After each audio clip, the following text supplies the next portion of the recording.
been addressed where we are still able to accomplish the same goal. And explain to our audience what this ordinance is about. Sure. So the ordinance is to restrict landlords from issuing notices to vacate prior to giving the what we call a COVID-19 proposal for eviction. That proposal for eviction is issued, and then the tenant has 21 days to put in writing or the fact that they have financial hardship due to COVID-19. As long as the communication is done in writing within the first 21 days, that time clock is then extended to his 60-day period until the landlord is able to issue a notice to vacate. Speak to me about the concept of the city providing financial assistance for your residents under the auspices of this aspect of rental assistance under COVID-19. I heard that dialogue. Talk to me about the need and the wherewithal for the city to provide an answer to that need. Absolutely. There's an enormous need for the city to step in and do what we can to supplement any efforts in relief for tenants and residents alike who are unable to meet their financial obligation. We are going to see a scale of what this pandemic has brought that is going to be far beyond what we have allocated for. And I believe that it's going to be important for us to continue every effort that we can.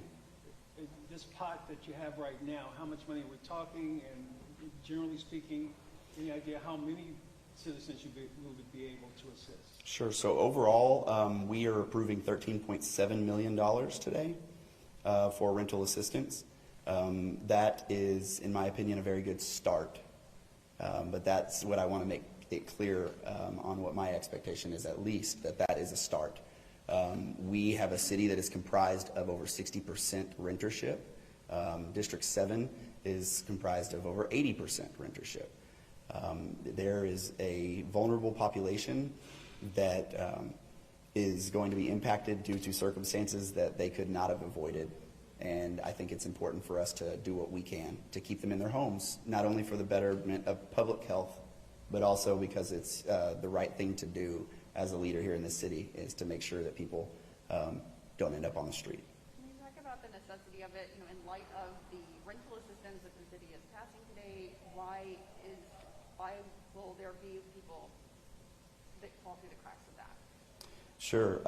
So there, I think that there's definitely some flaws in the way that funding was brought down from the federal level. We have a great deal of undocumented population in the city of Dallas that I believe we have to be cognizant of and make sure that we are providing supplement to those who were not able to apply for other benefits that were made available to them. In addition to that, we also have people who wouldn't have qualified or been approved in addition to. So we need to make sure that we're, again, supplementing, which is one of the changes that I liked that made it to what we're voting on today, which is that the first priority of any applicants is going to be fielded to make sure that there have been no other benefits that has been accepted. So. Will this help the people who make over that 80% AMI?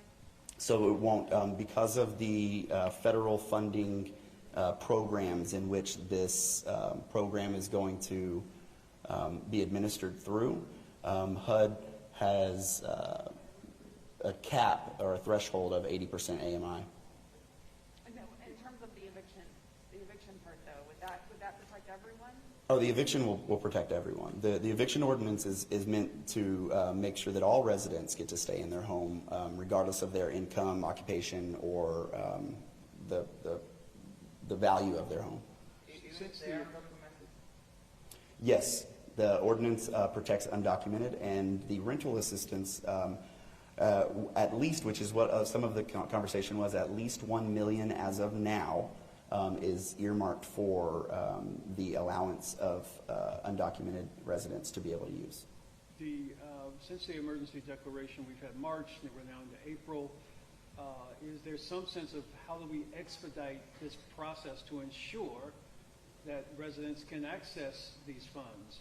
It's in the dialogue I heard, it sounds like we're still moving this 2 and 3 weeks down before people can actually apply and landlords can get this money, so tenants don't worry about the aspect of eviction.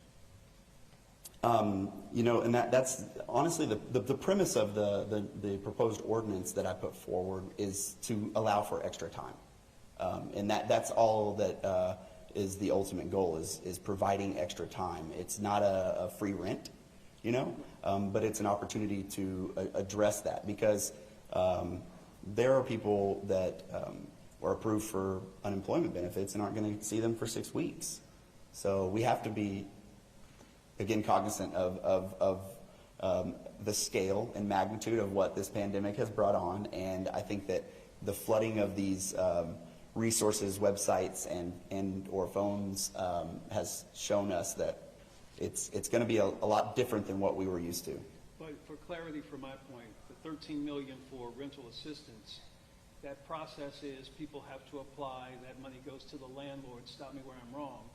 But realistically, when would those tenants be able to benefit from that process to ensure that they don't have to worry about rent right now? Because they've already gone through the last 30 to 60 days, some of them without being able to pay rent. So Sure. That's what they're asking now. When can I use the system now?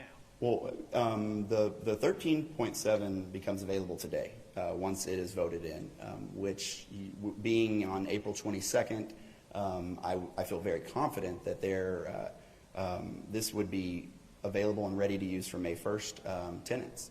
And we encourage tenants to use these resources that are made available. How does the eviction aspect and the rental assistance, is there a possibility that there should be some overlap there where somebody gets their eviction delayed, but then they also are receiving the rental? Well, but I guess the rental assistance goes directly to the landlord, so I guess that wouldn't be an issue. Well, and that's actually a lot of the reason in buying that time and making sure that these resources that become available have time to trickle to the tenant themselves or the landlord in this case. So that's actually the hope. If somebody has lost a couple months of income, buying the time doesn't do much for them if they don't have a job. And so it's intended to allow them to get the benefits all the way from the federal government, including unemployment benefits that's taking a little longer, et cetera, to the person impacted and allow them to go forward with that. And now that you are about to vote about the ordinance, how do you feel? Because that's your idea. You're proud of it? I'm very proud, and I had a really good something to say for you all, but I am very proud of working alongside of a council that is willing to think outside of the box and do whatever is necessary to protect our most vulnerable residents. I, of course, would love for a unanimous vote, but since it hasn't happened yet, I don't know where that's going to land. But I do believe it's going to pass. I know that we have the support at council. And it's still important to remind the residents that they own the money. So in these 60 days, they still own the money. Absolutely.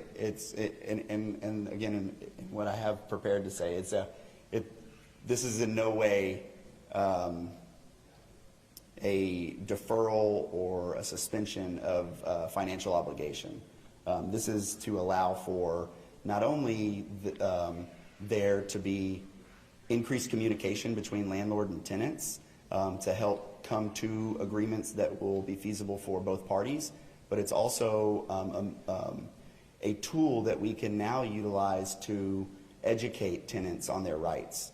A lot of why it was necessary to prevent a notice to vacate from being issued in the first place is the fact that people don't usually know their rights, and if they receive a notice to vacate that says that you have to get out in 72 hours or your locks will be changed, there are many people that will pack their things up and do whatever it takes to find another place to live with their family.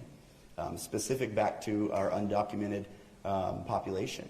I want to make sure that we have protections in place that's going to be cognizant of those fears, in that a lot of the undocumented population is not going to challenge a landlord, even if they do know those rights, because it's a level of authority, and we're at a point in our society where there's just so much fear in that population.